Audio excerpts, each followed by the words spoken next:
So, good morning.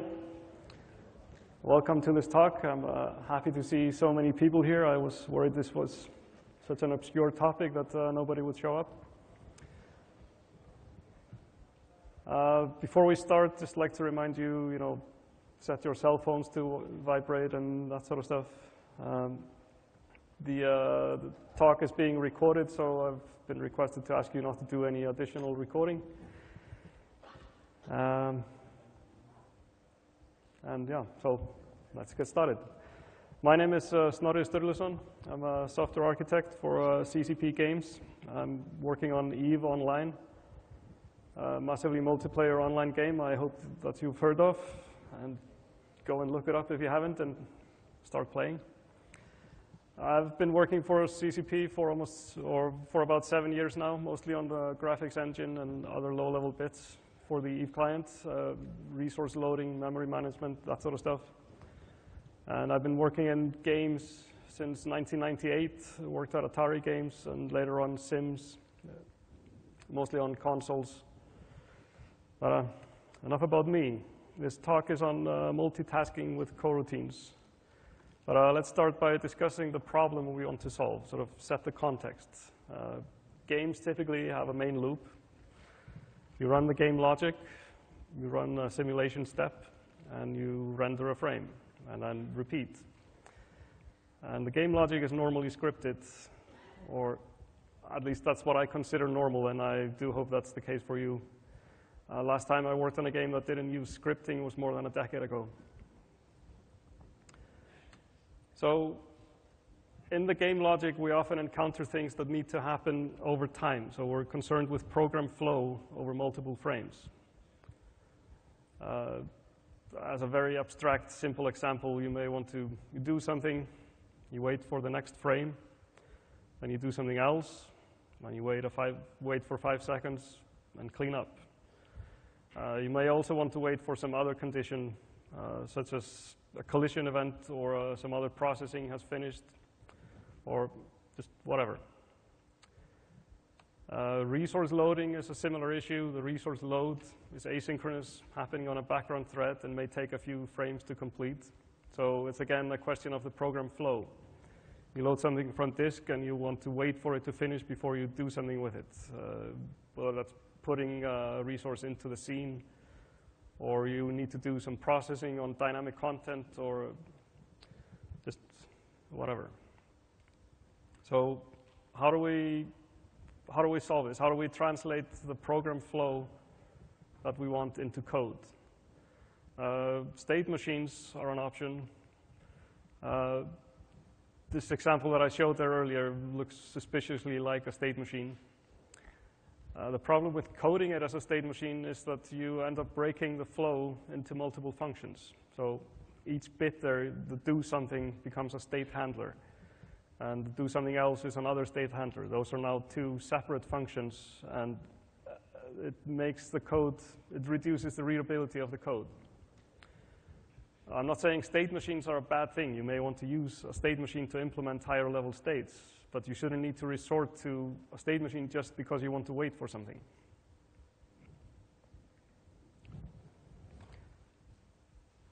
Another, perhaps a similar approach is event-driven programming.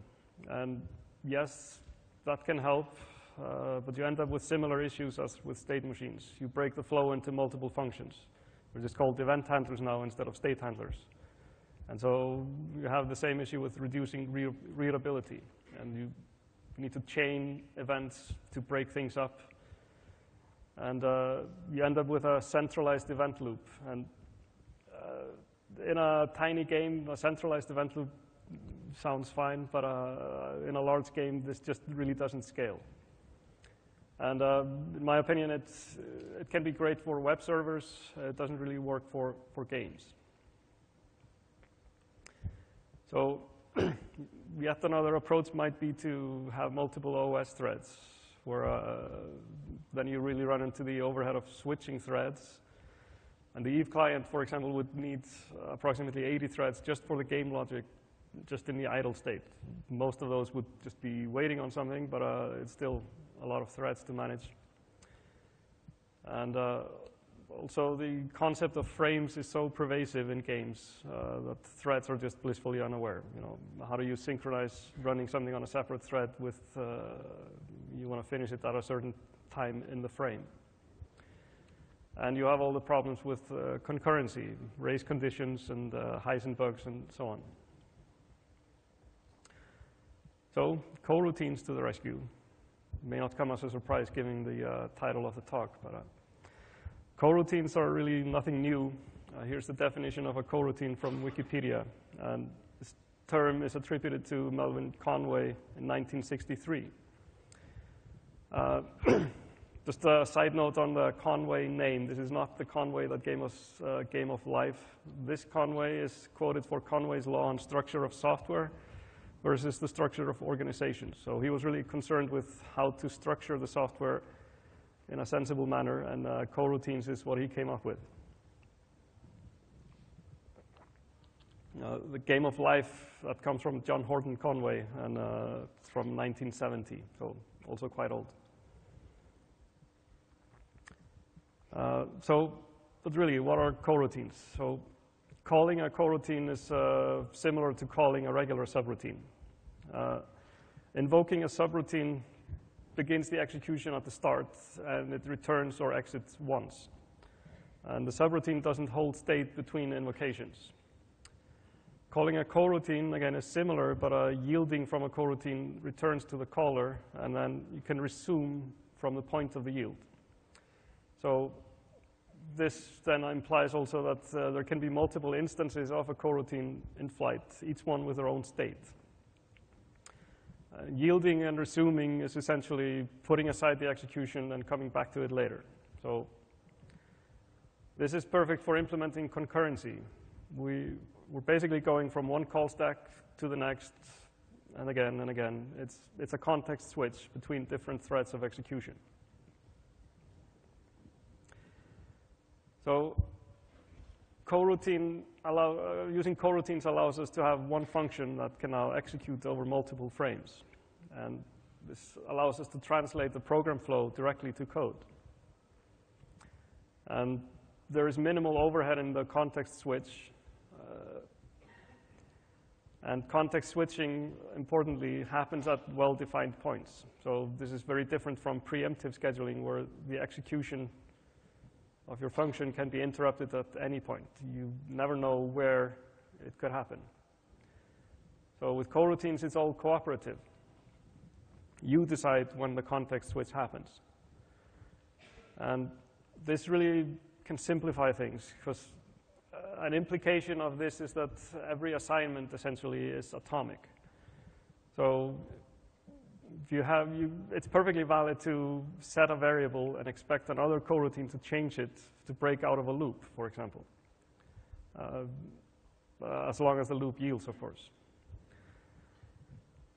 So this is something that, if you're thinking about typical multi-threaded programming, is a complete no-no. You would never do this. You never know, when the context switch happens. Even something that looks like a fairly simple assignment, if it isn't done atomically in the machine code, then changing the value in one thread and looking at it in another thread may give you unexpected results. But with cooperative multitasking, that just won't happen. So you rarely need synchronization primitives, and the programmer knows when the control is yielded. But of course, there are some caveats, and I'm maybe glossing over a lot of things here, but I'll get to some of those later. And it seems like just there are no silver bullets, not in this rather than anywhere else. So I hopefully have sold you all on coroutines. But now what? What do we do with a jumble of coroutines? How do we decide what coroutine we yield to, and how do we know that we'll get resumed? And basically, without a scheduler, coroutines can seem very confusing. But you can implement a scheduler from scratch with just coroutines, and it is actually quite easy. So before going further, I need to digress here a little bit, and for clarification, feel we need to decide what to call things. We need a term for a thread of execution in the cooperative model, And thread is such an overloaded term, and to most people implies an OS thread, or that's hopefully running on a hardware thread in your multi-core machine. So let's talk about tasklets from now on. This is a term that anyone at CCP is, just everyone knows what tasklets are, and but that's basically the term that we have for a thread of execution in this cooperative model. So using coroutines for multitasking basically means you're juggling a lot of tasklets, transferring the execution from one call stack to the next, and that's where the scheduler comes in. It acts as the hub where when a coroutine yields, it's yielding to the scheduler, and the scheduler then decides which coroutine to resume. So I want to show you the basics of implementing a scheduler, and I'll just run through sort of an overview here on the slides, and then I'm actually going to switch over to just a source editor and show you the source for a scheduler I implemented in Lua for this presentation. But so we basically create a tasklet that wraps a coroutine, and then keep a list of those scheduled tasklets, and then running the tasklets, basically taking the scheduler, we iterate over the list and resume the first tasklet. Once it yields, it's returning to the scheduler. If the tasklet is still active, we simply schedule it again for the next frame or for the next iteration of the scheduler. And then repeat, go to the next tasklet in turn, etc., until we've finished all the tasklets that were scheduled for that frame. The tasklets that are still alive are now ready for the next frame. We can do the next iteration and so on.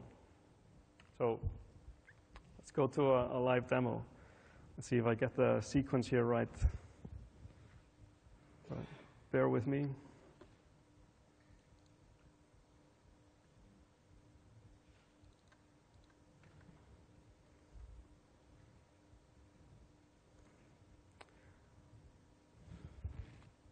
Yes, looks right.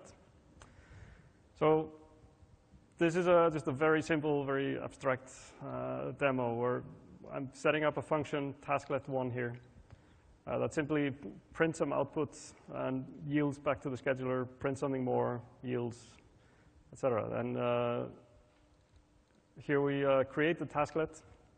And the tasklet object is basically also a convenient place to put extra information that the scheduler might want to have, in this case, like diagnostics information. So I'm putting a context on the tasklet, just the name of the tasklet. And then we run the main loop. And I promised to show you the scheduler bit, but I just figured, first I'll show you the use case, how this all runs, and then we'll, in a bit, walk through the scheduler itself. So just take a quick look here at running this. We see it just tells us what iteration we're on, and it lists the tasklets that are scheduled. And then we get the output from the tasklet. And as I said, this is a very simple, abstract example just to show you the basics. So this is a typical hello world kind of thing. We just run the next iteration, get the output again, the final iteration here. There are no further tasklets scheduled, so the scheduler simply exits. So let's take a look at the scheduler itself.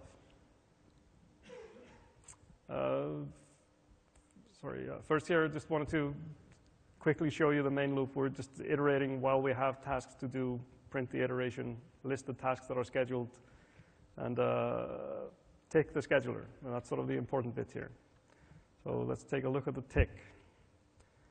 And this should look very much like the overview I was showing you on the slides earlier, where we're basically, the scheduler has the list of scheduled tasks. We take those into the ready list here and set the scheduled task to null or empty it out. And then we pull each tasklet in turn from the scheduler. This is actually going off the screen. It's a different resolution than the projector I was using to rehearse.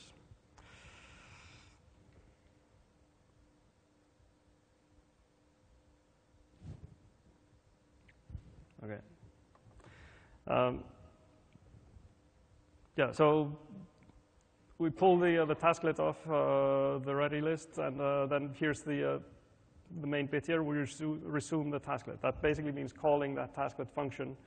That tasklet function now runs right until it hits the yield.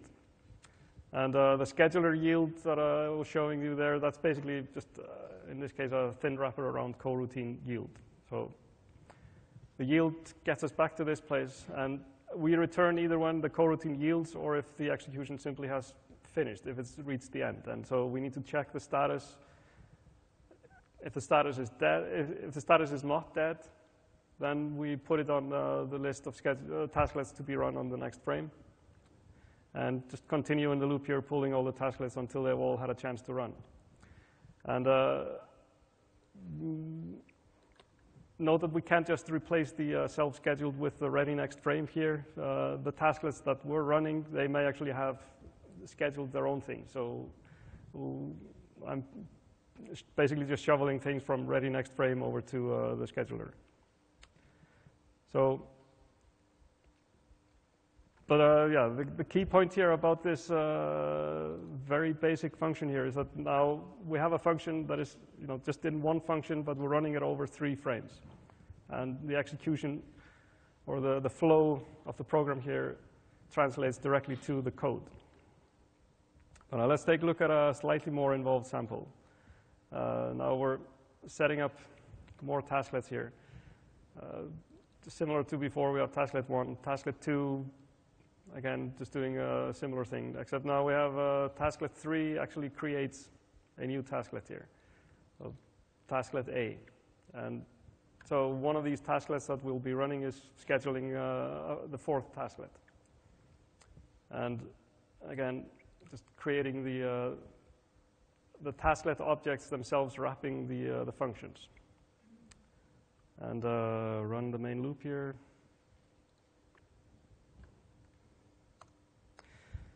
So now you'll see at the beginning of the iteration, we have 3 tasklets that are scheduled.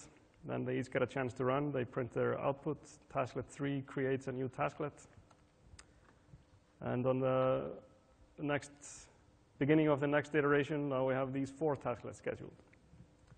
And they just print their output, and then tasklet 1 now has finished, so it's no longer scheduled here. And we keep running until we just have the last straggler here printing out its outputs, and we're done. So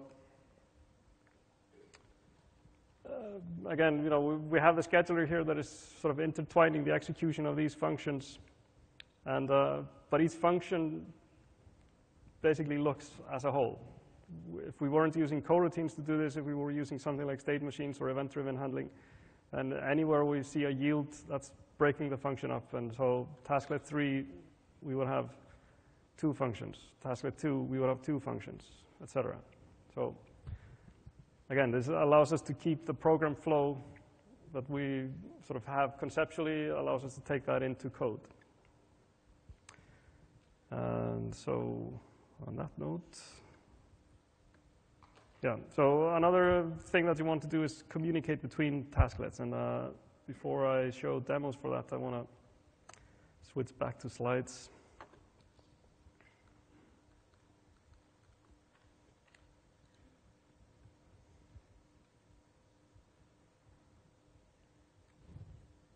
And yeah, yields a live demo because we can resume it later. We can put that execution aside and come back to it later. So tasklet communication, we can, as I was mentioning earlier with the example where we have a variable that controls the exit point of a loop, we can use just simple global variables or something that is at least shared between different tasklets.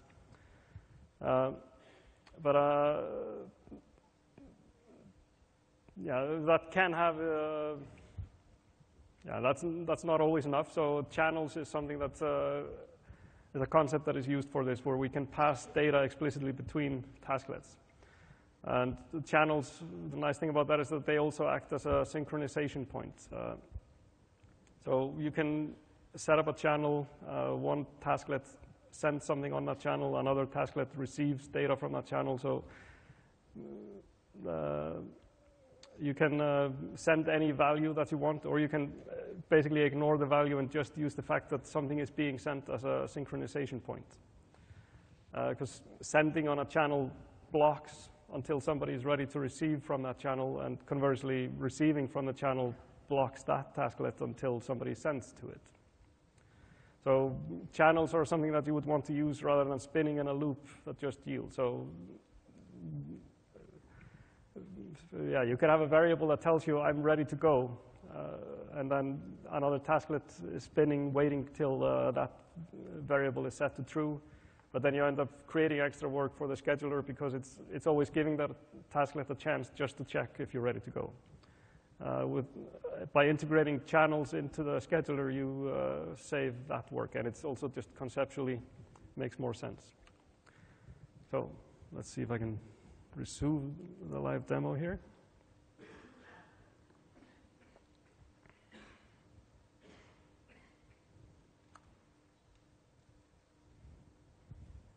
It's a high-risk operation switching between modes here in our presentation. So yeah, here I have a sample that is, I create a channel, and as before, I just first want to show you the use case, and then I go into showing you the code and how this is implemented in a little bit.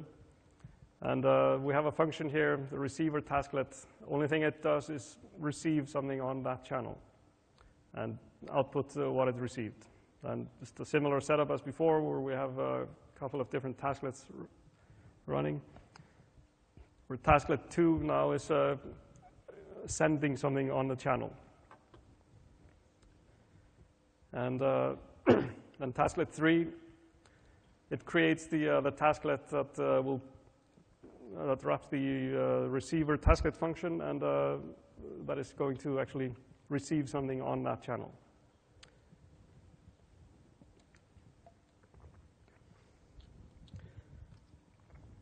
So running that, see, as before, we have tasklet 1, 2, and 3. They're scheduled. They print their output.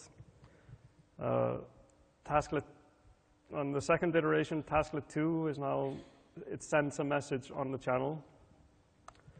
And then you'll see on the next iteration, the only thing we have scheduled is tasklet 3. Tasklet 1 is simply done, but tasklet 2 is now blocked. Because we haven't created the receiver yet, there is nobody receiving on that channel. So tasklet 3 comes to the rescue, creates the receiver, and once it gets its chance to run, it receives something. At the start of the iteration, the tasklet 2 is still blocked. In the iteration, the receiver received hello, and then tasklet 2 is now no longer blocked. It's back to the scheduled lists and does its final output, and we're done.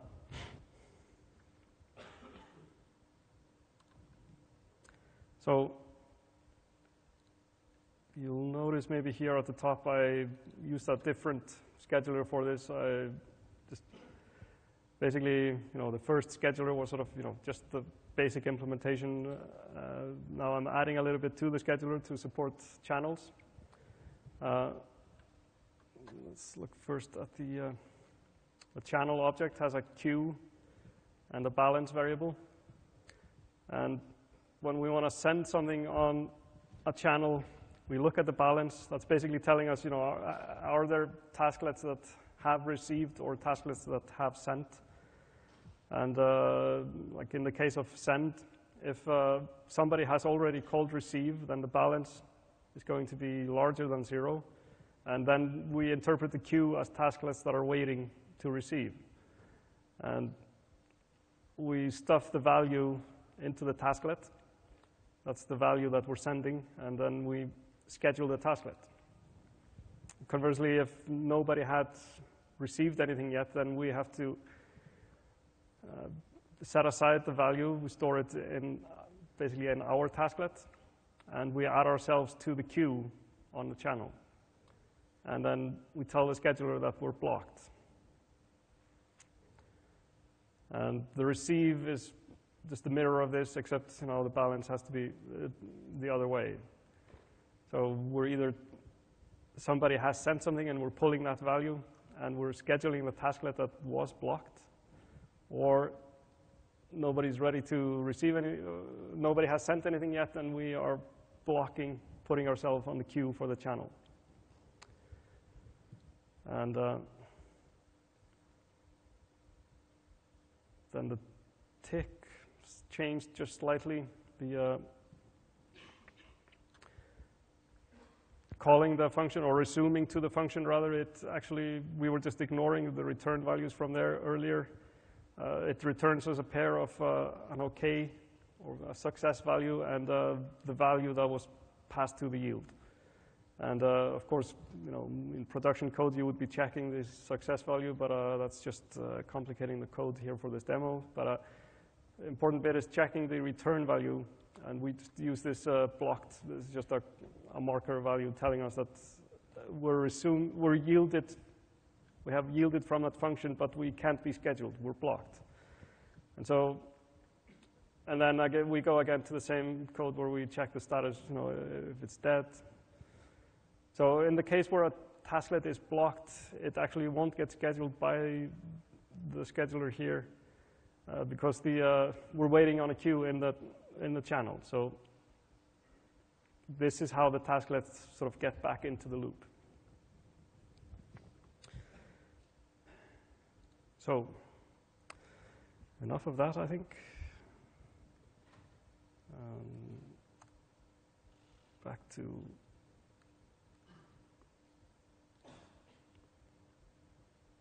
slides.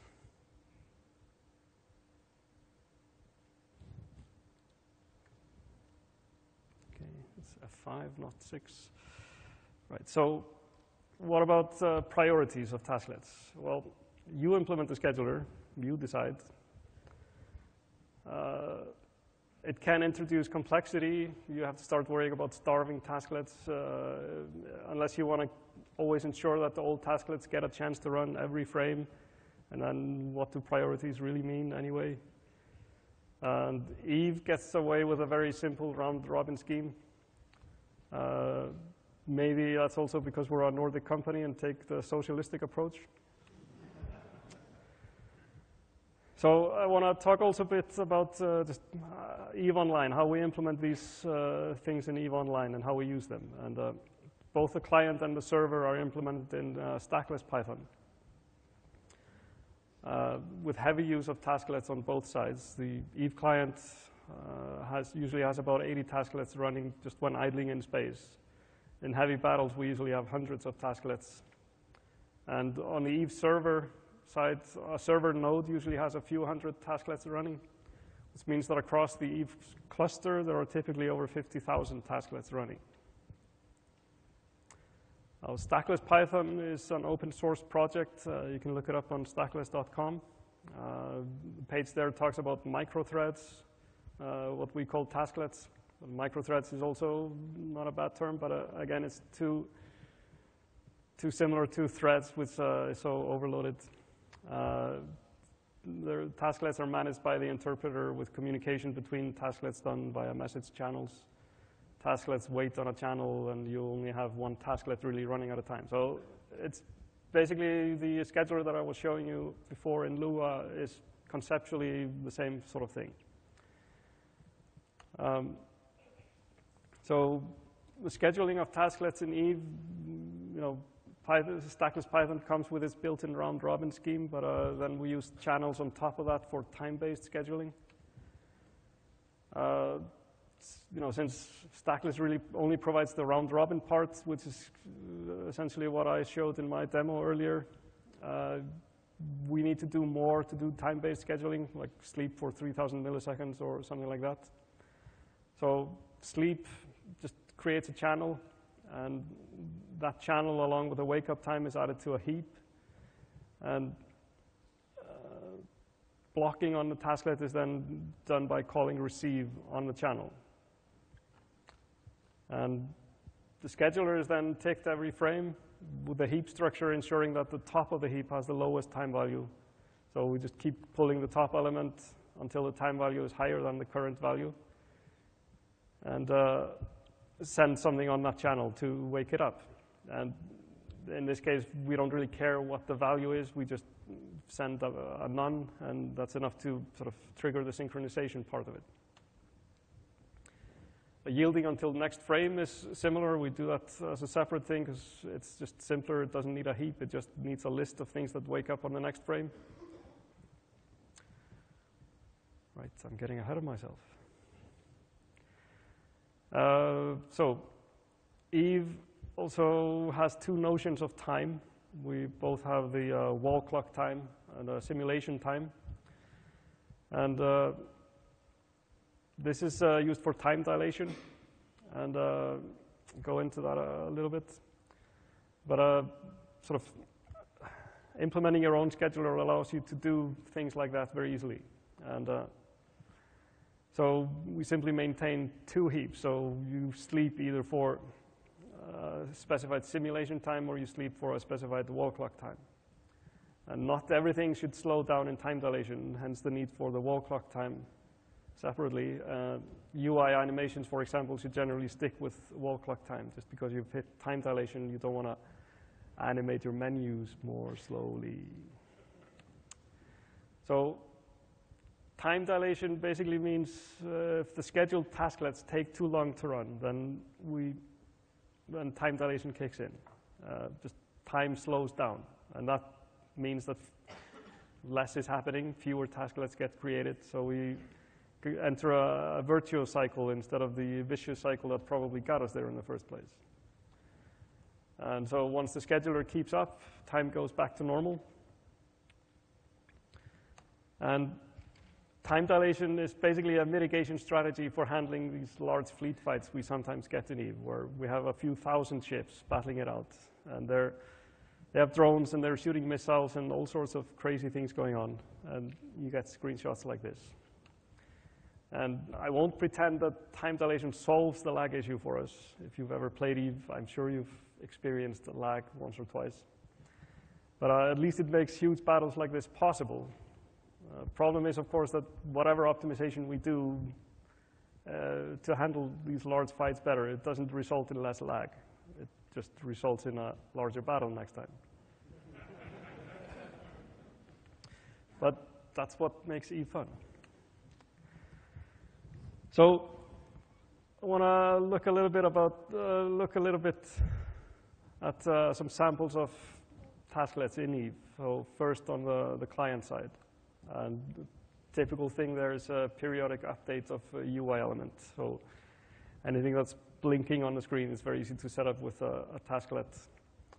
The clock basically just updates once a minute. Skill training progress bar. It's a progress bar shown on the NeoCom that shows you progress of your training on the server, and that can take hours or days. And so you end up with code like this, where you basically sitting in a loop, calling a function, then you sleep for 5 seconds or something like that. And you'll see this pattern also a lot. We have this while not self-destroyed, because the UI element that is being updated by this tasklet might have gone away. A window has been closed or some game state has changed. This is no longer applicable.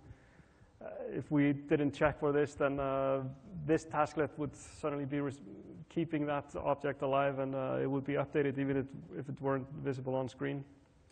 But this is yet again an example of something that we just have a simple variable somewhere that somebody else, some other tasklet changed for us, and that breaks us out of the loop.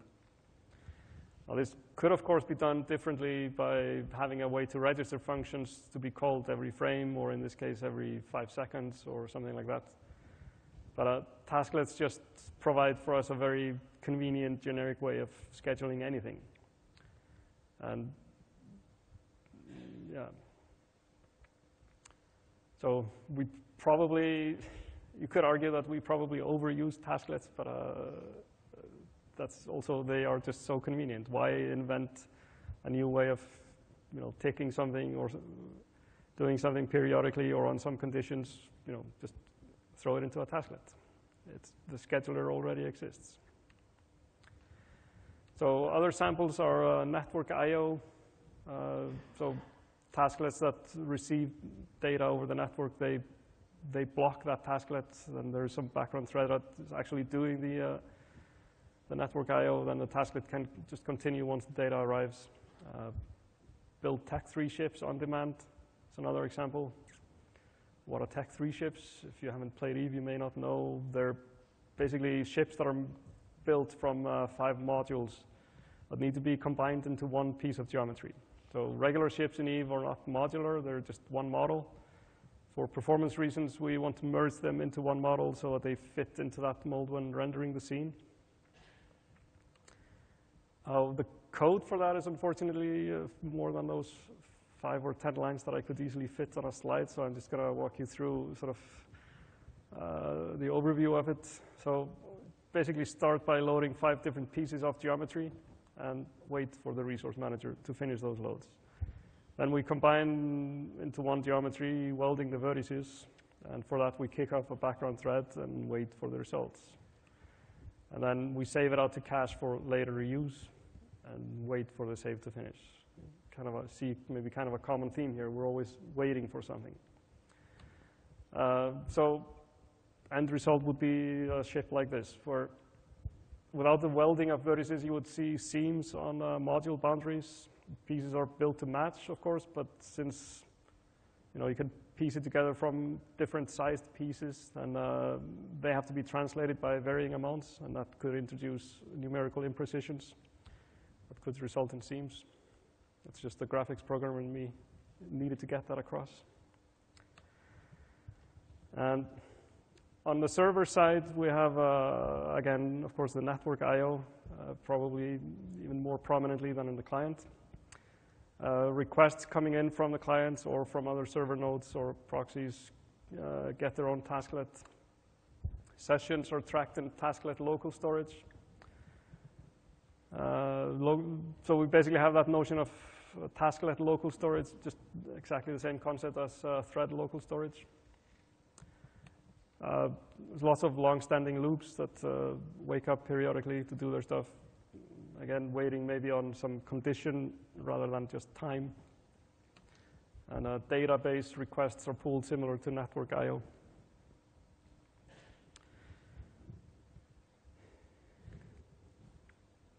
So we use stackless Python to do this. There are, of course, alternatives to that. One is CPython. Sorry, is to use CPython with Greenlet. Greenlets are provided as a C extension module for the regular unmodified interpreter. So if for some reason you can't use stackless, you want to stick with the regular Python, then you should take a look at Greenlets. It's though more of an event-driven model, and we've used it in some of our tools, and it works great for web server setup and stuff like that. But again, sort of the notion of frames doesn't fit us nicely here. So I've had some issues with it. But and of course, Lua, using coroutines, where we do the scheduling in Lua. That's basically what I was showing you here earlier. But you'll also note that there was nothing really sort of Lua specific about that implementation there. So basically anything with coroutines, you could implement your scheduler there and use these concepts. So I mentioned earlier, the lack of a silver bullet, and I promised to go over the pitfalls. And some of this is basically, has to do with just sort of the notion of multitasking in general. For one thing, when you yield from a tasklet and then you resume to it at some point later, something else was obviously running in the meantime. So that something else, God knows what it did with the global state of your application. So that's just something to be aware of. The same kind of goes with methods on a class. you could think then of the object state. That's almost your global state there. A class method can yield, and some other tasklet is running, and that may call into that method on that same object. It may affect the state of that object. So that's something to worry about. Iterating over containers in particular can be tricky if you're yielding in that loop. If something else changes your container, then yeah, some things could go wrong. And just reentrancy in general, you may be, yeah, like I said earlier, you have a method on a class, you yield there, and somebody else is coming in and maybe calling that same function now from a different context, but they're working with the same object state. So sometimes you just want to assume that your function doesn't yield, and since you know where you yield, then you can do that, but future changes, of course, may break that assumption. And it's easy to lose track of when a function yields when you have a deep call hierarchy. So we have this notion of a block trap to catch unwanted context switches. But it is kind of a runtime band-aid. So when we say, we didn't want to yield here, we're trying to protect something, didn't want to yield, we put a block trap around it, then you get an exception at runtime instead of switching. And so, if you don't catch that exception, then you're in trouble. So we actually have then helper functions sometimes to allow us to yield if we can. So if you have utility methods, and like one example where I do that is in the resource manager. When you want to load something, it first checks to see am I allowed to yield before yielding. So it then just stalls that calling tasklet rather than raising an exception. But that's something that you generally want to avoid getting into that situation. But there, at least we have this feature. So it's also this theory that the programmer knows when the tasklet yield, but the programmers live in reality, not just in theory. And so, yeah, I mentioned the deep call hierarchy earlier. It's you've call a function that calls a function that calls a generic utility function, and then somebody changes that function to yield, and your code suddenly changes its behavior. And properties can sometimes be a spawn of the devil there. It has something that you read over the code, it looks like a simple assignment. It's actually calling a complicated function with a deep hierarchy. So, but we found these, though, to be manageable problems. So measuring performance is also, well, maybe not so much complicated, but you have to be aware of what you're measuring. You need to be aware of, are you measuring the wall clock time, really? How long it takes an operation from start to finish? Or are you measuring the time it actually spends on the CPU? Because yielding, allowing other things to run, can make for a much smoother experience for the user. We can keep the frame rate running smooth. We're only spending time in that process when we can. But the operation may take a lot longer overall. And so the scheduler, though, can help with some of these measurements. If you put markup in your code just around the resume call, you know exactly how much time the tasklet spent on that iteration. So you can have it spit out warnings if it goes over some time limit. If you use something like telemetry, and if you don't use telemetry and you're working on a game, then you really should look into telemetry. Or any other sort of tool like that where you have to put an enter and leave markup in your code. Entering and leaving functions now gets a little bit trickier because you basically need to tell telemetry or what other tool you're using about the context switches. So we mirror the call stack, and on a context switch, we sort of unwind the current call stack and rewind the call stack that we're calling into. But this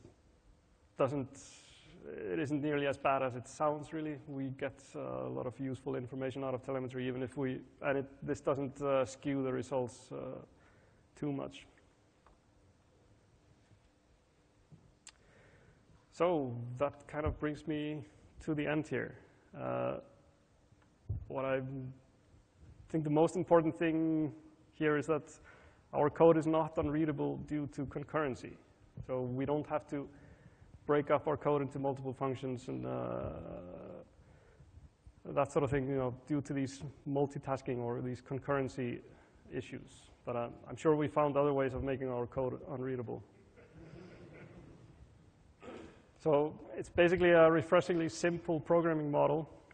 And when problems do arise, debugging is usually straightforward, at least compared to sort of multi-threading and other sort of concurrency approaches.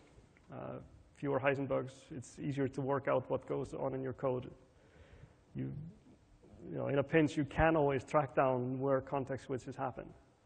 It's much simpler than dealing with concurrency issues with hardware threads where the OS just decides when it switches context. And you don't, even if you set up your perfect repro case, you only get it to happen once in a blue moon.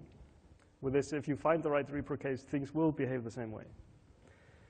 But conversely, though, this doesn't give you like a huge performance boost because you're running multiple things in parallel. This isn't parallelizing. This is allowing you to multitask, to juggle these things, but you're still doing one thing at a time.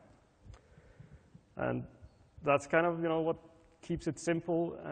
But this is about solving the sort of translating program flow into code. It's not about, parallelism.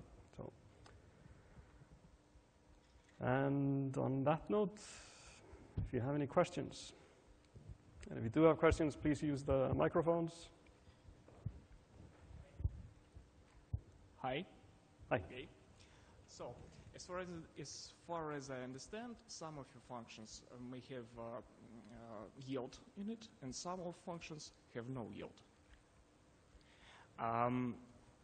Do you mark functions with yield somehow? Because you said it's better for readability. Yes, I read your code. Some of lines have functions with yield in it, some of them without yield. How I can understand? Yeah, so we basically try and stick with naming schemes. So, we just have functions that, have something like with yield at the end. So, in the case I insert yield in some function, I need to rename it and rename all functions that call it, yes? If you wanted to really stick to that, yes. But so we don't go to that extreme. It's basically, a lot of the application code is just assumed to be, this is tasklets, this will yield wherever. Mm-hmm. And it's more about sort of these specific helper functions, these low-level utility functions where you need to know, will this yield or not. Okay, and the second question. You use yield, for example, for network input-output. For, sorry? Network. Yes. To connect between your servers or server and client. Both, yeah. Both, and you use the same for example, something in client or in server. Well, I mean, if you use yield for connection between two servers or server and client, it may take very many time between yield and result. Yes. Yes. And do you mark fast? So let's call them fast yield for something but something that happened inside client, or long yield between client and server. You said usage in messages between client and server is worse in readability. Yeah. Using coroutines is good for readability. Yes, I agree. But in this approach, I need to know how much my yield really will. Well, you just need to sort of think about, at the level, what in low-level code versus high-level code, and sort of have the logic of the tasklets be so that you don't care. But I'll hang around here afterwards. Maybe we can discuss this later. Let's give some other people a chance to ask questions. Notice very few of your examples or things you pointed to had a lot to do with user input, because user input does a lot of fun state change. Have you had any experience using coroutines and things what had heavy user input, like waiting on this thing, and how did you mitigate that it was really unpredictable? Well, the UI in the client uses tasklets quite heavily, and yeah, I can't think of sort of a major problem we've run into with that. But this is an interactive application. Oh yeah, yeah. That's I'll take it offline. But hey, so I have worked on a large project that used stackless Python, and the one thing that I ran into that I didn't seem like you mentioned very much of was exception handling semantics. One of the things that we found we had to pay a lot of attention to was if you expect everything in your finally hierarchy as an exception unwinds to be processed in the right order, you have to be very careful about what order the tasklets resume in.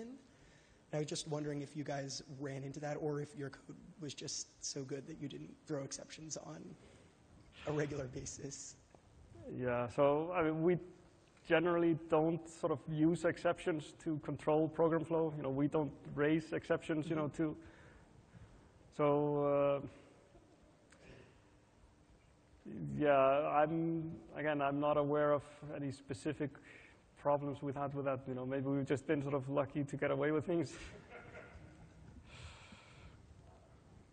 Sure. I have a question that's somewhat related, which is, if you have a channel that establishes a contract where the number of senders and the number of receivers have to match, and if something goes wrong on one side, maybe not an exception, but a resource fails to load or user input doesn't happen, the other end could hang forever potentially. How do you address that type of problem? Yes, you're right. That would be a problem. So you have to, if you make that sort of assumption, you have to deliver on that. So, just make sure that the code that is supposed to send, that has to be guarded against anything that could happen. Otherwise, you will end up with deadlocks, yes. Do you have any debugging tools to make that easier to track down? Or is that just not something that really comes up? Well, yeah, I mean, we can look into the scheduler and, look at, what state everything is in. But, nothing fancy, though. Okay. I wish we had. Let's stick with a round robin here. Hi, two questions, and then I'll just sit down while you answer. First one is, I've worked with Stackless a little bit, and one issue that we ran into is using native code, so for dropping down to the C-level code and doing things for certain applications. How much trouble did you guys have with that in terms of Eve?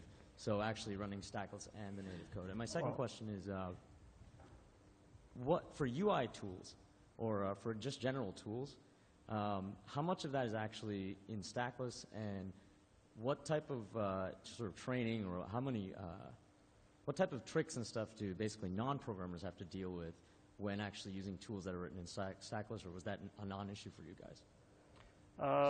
Yeah, to that second part, yeah, basically a non-issue. But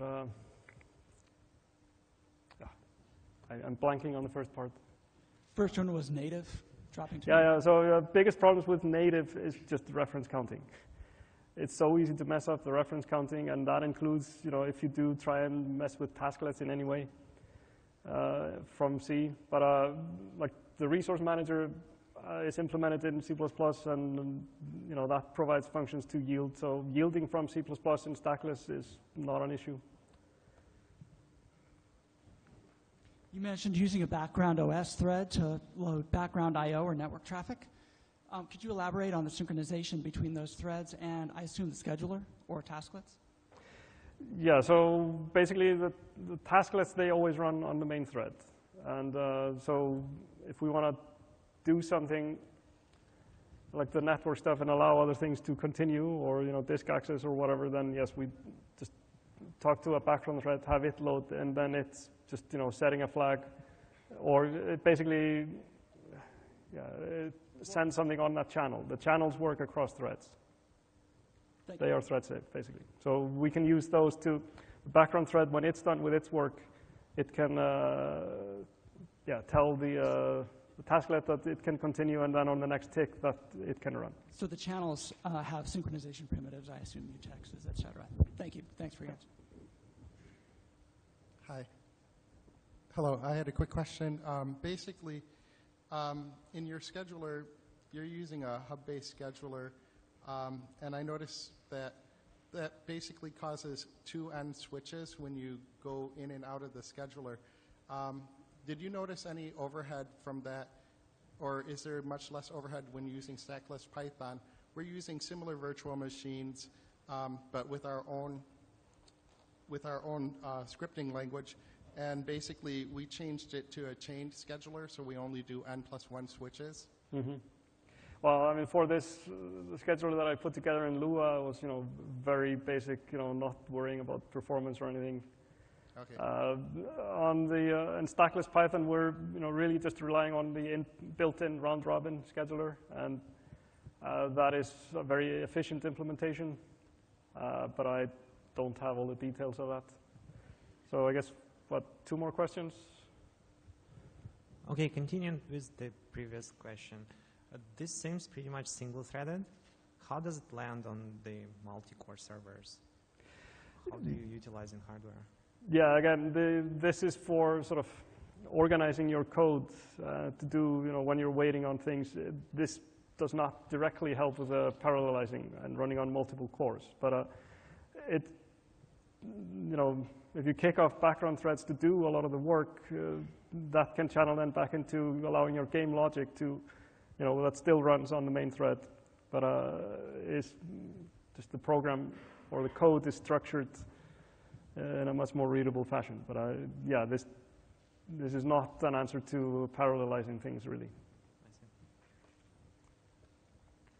I was wondering, has CCP been using tasklets for like a very long time, or was this something that kind of came about to bring in the tie-dye system? No, this has been, we've been using this since day one. So we have 1 more minute if anybody has a last question. At the very beginning of the presentation, you said that using coroutines almost eliminated the need for synchronization. What are the cases where you still need it? That's basically in the cases where you've lost track of where you're yielding and where you're not. So if you have code that is working in some state that is shared between many tasklets, then it can be so hard to keep track of things that you end up implementing or using a mutex or something like that. So that's it. Don't have time for more questions. Thank you.